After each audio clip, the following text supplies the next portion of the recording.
Dans cette vidéo, je vais montrer comment faire pour faire l'état des lieux et terminer la location.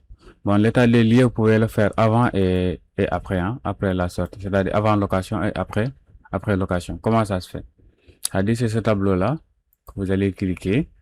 Vous précisez, est-ce que c'est avant la remise du client ou bien retour? Nous, dans notre cas, c'est au retour, hein, voilà.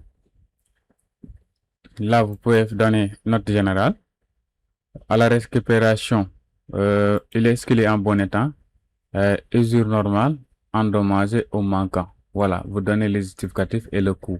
Supposons là, il nous manque les clés de la voiture. C'est-à-dire, supposons là, on lui avait donné les deux. Là, on va dire manquant. On va dire clé voiture, par exemple. Si vous ne connaissez pas le coût, vous pouvez le laisser comme ça. Ensuite, à ce niveau-là, je vais téléverser l'image de la clé et puis cliquer sur enregistrer.